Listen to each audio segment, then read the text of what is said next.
L'or crash et explose en même temps. Dans cette vidéo-là, je vais vous expliquer tout ça de A à Z.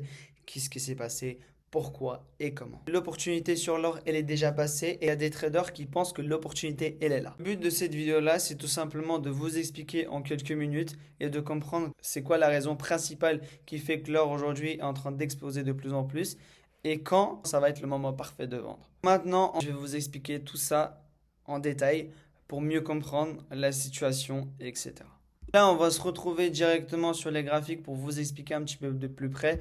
On peut voir en 3963, donc une pièce de 33 grammes, c'est considéré comme 3963 dollars l'once. L'or, il est en tendance baissière depuis très longtemps. Si on regarde bien, on est en tendance plus précisément depuis 3 ans. Donc depuis 3 ans, l'or, il fait que d'exploser de plus en plus. Première fois, quand on a cassé ce support ici, donc comme vous pouvez voir dans cette zone-là, on a cassé, on a explosé. Quand on a cassé encore une fois ce support ici, donc le prix se baladait pendant pas mal de temps ici, on a explosé encore. Et ça, c'est dû à plusieurs facteurs. Dans cette zone-là, plus précisément, si on regarde ici, la première fois où le prix a explosé et a cassé, on était le 27 février 2024. C'est le moment où la Chine a commencé à acheter de l'or. C'était le 27 2024. Et après, ça fait 550% depuis ce moment-là. Et de plus en plus, depuis ce moment-là, la Chine a accumulé 96 kilos,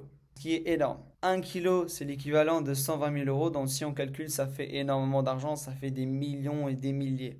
Une des raisons principales que l'or explose de plus en plus, c'est tout simplement la Chine parce qu'elle achète de plus en plus. Plus les banques centrales aux États-Unis. Quand la Chine achète d'un côté et quand les États-Unis achètent de l'autre côté, donc ce qui fait les deux pays les plus puissants, bah en fait, ça nous donne tout simplement ça nous donne l'explosion totale de l'or. Comment ça se fait que l'or explose autant? C'est tout simplement parce que aujourd'hui, on arrive dans une phase où les taux d'intérêt sont énormes et la Fed baisse pas les taux. Vu que la Fed ne baisse pas les taux, ce qui se passe, c'est que les investisseurs, c'est plus intéressant pour eux d'investir dans l'or que d'investir dans l'immobilier, d'investir dans des choses qui ne sont pas rentables pour eux. Donc maintenant, je vous ai expliqué le long terme, ce qui s'est passé, c'est quoi une des raisons pourquoi l'or explose, etc. Et de l'autre côté, on va voir ce qui s'est passé en ce moment parce qu'on a vu une explosion totale pendant 2-3 semaines. L'or, il a pris 700 dollars. Et comment ça se fait que l'or, il a pris autant? Et bah, tout simplement parce que la Chine achète, les États-Unis achètent, les investisseurs achètent, plus la guerre, les investisseurs du coup se mettent à investir dû à la politique aussi. Et ce qu'il faut comprendre, c'est que quand il y a la guerre, l'or c'est considéré comme un refuge sûr.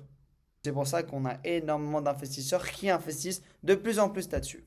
On peut se dire aussi, oui, mais comment ça se fait que les investisseurs ils préfèrent pas investir dans le Bitcoin plutôt que dans l'or? Et bah tout simplement parce que l'or, aujourd'hui, l'or, c'est considéré comme quelque chose de sûr, alors que le Bitcoin, c'est considéré comme quelque chose de très risqué. C'est pour ça que les investisseurs, ils évitent de prendre du risque d'investir dans le Bitcoin, dans la crypto, etc. Et ils investissent plutôt dans l'or. Et c'est pour ça qu'aujourd'hui, on a la capitalisation de l'or qui explose de plus en plus, qui dépasse les 30 trillions, alors que la crypto, elle bouge pas énormément. Ok, on a le Bitcoin qui bouge, parce que ça, c'est le roi de la crypto. Mais sinon, les autres cryptos, comme les altcoins, Solana, etc., ne bougent pas énormément. Maintenant, je vais vous expliquer en détail ce qui s'est passé plutôt la semaine passée. Tout simplement, on a eu énormément déjà. Déjà, ce qu'il faut comprendre, c'est que on a eu énormément de FOMO. Donc, qui dit FOMO dit peur. Et qui dit peur, bah, dit crash.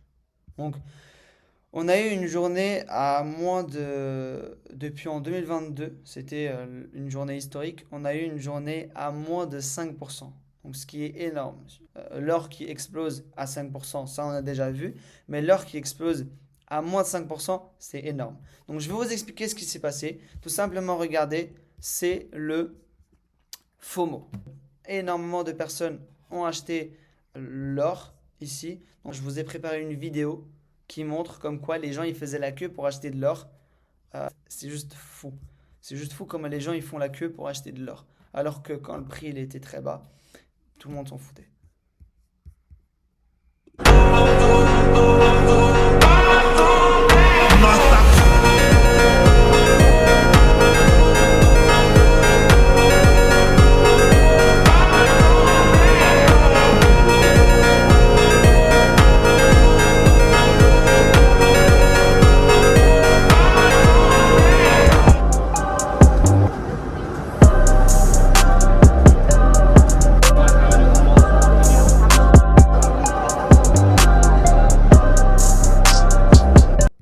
En vrai, on dirait un buffet à volonté. Tellement qu'il y a des gens, on dirait un buffet à volonté qui a lancé un menu à 10 euros. Mais bon, c'est quand même l'or. Comment ça se fait que l'or a chuté encore une fois? Bah, c'est tout simplement ce genre de personnes-là qui vont devant les banques pour acheter de l'or physique. Parce qu'il y a énormément de personnes qui savent pas directement acheter sur Internet. Ils vont dans les banques pour acheter de l'or parce que l'or a explosé et parce que, encore une fois, le FOMO prend le dessus. Et donc, comme on peut voir très bien, énormément de personnes qui FOMO, etc. Encore une photo pour nous montrer exactement, c'est quand l'or il était à 1800 la pièce de 33 grammes. Tout le monde s'en foutait, personne voulait en acheter. Aujourd'hui, qu'on a atteint les 4200 $, tout le monde veut acheter. C'est exactement encore une fois comme d'habitude. Maintenant, on est rentré dans une phase de FOMO. Énormément de personnes stressent, énormément de personnes veulent acheter de plus en plus. Donc après, regardez le résultat. Toutes les personnes qui ont acheté, si on regarde bien la vidéo, ça a été posté le 20. Donc comme vous voyez, le 20 octobre, il y a une vidéo qui a été postée sur ça. Et le 20, le 21, voilà, le 20, le 21, on était pile poil ici. Et on a eu un crash total. Tout simplement, chaque fois qu'il y a des crashs comme ça, chaque fois qu'il se passe quelque chose dans les marchés, c'est qu'il y a une raison et c'est pas pour rien. Après, maintenant, je vais vous expliquer un petit peu plus ma vision par rapport à l'or, par rapport au marché, ce qui va se passer.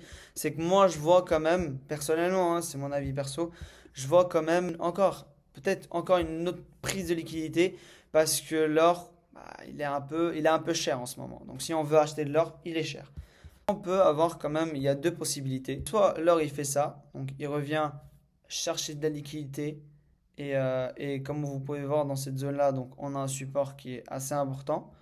Soit il arrive dans cette zone-là et il repart encore pour aller chercher un nouveau ATH vers les 5000 parce que c'est là on a une zone. La zone des 5000, c'est une zone psychologique. C'est une zone psychologique où si par exemple demain, dans le futur, l'or il atteint les 5000 $, ça peut aller très vite. Et ben c'est à ce moment-là, en fait, il y a plus de FOMO, il y a plus de personnes qui achètent, il y a plus de personnes qui vont se mettre sur les marchés. Et c'est là où ça fait boum, ça fait explosion totale. Et après, boum, ça crache encore une fois. On va avoir une crise, etc. Tout est possible. On a un autre scénario aussi. Soit ça casse ici et ça va aller plus bas. Et voilà, l'ATH c'était à 4400, c'était le record de tous les temps. Soit, soit on va avoir ça. Voilà, on arrive sur une zone ici. Si on regarde ici, on a pris la liquidité de cette zone-là. Maintenant, il y a moyen que l'or il fasse ça. Il part encore vers les 5000. Comme je vous ai dit, les 5000, c'est une zone quand même psychologique où énormément de personnes vont rentrer dans les marchés. Parce que je pense, selon moi, il n'y a pas assez de personnes qui sont rentrées. Il n'y a pas assez de personnes qui se sont fait liquider et qui ont perdu énormément d'argent, etc. Donc, oui, il y a eu les liquidations dans le marché de l'or, etc. Mais je pense, selon moi, c'est pas assez. C'est pas assez. Après, encore une fois, par rapport à tout ça, je peux rien prévoir parce que en fonction de si la Fed va baisser les taux, forcément l'or va chuter un petit peu plus parce que les investisseurs vont investir dans ce qui est plus intéressant parce que comme je vous ai dit aujourd'hui, l'or il est un peu cher et du coup les investisseurs vont retirer leurs profits pour investir peut-être dans l'immobilier, peut-être dans la crypto, peut-être dans les autres devises, etc. Donc il y a moyen que l'or il chute, mais il y a moyen qu'il explose aussi encore plus. Donc maintenant, si on regarde en 15 minutes, plus précisément pour le court terme, il est en chute libre. Il y a moyen que très rapidement on vienne chercher cette zone-là encore une fois pour repartir à la hausse et chercher un nouveau ATH. Ou soit il casse cette trendline-là et il explose directement. À voir. Maintenant, je peux rien dire pour l'instant.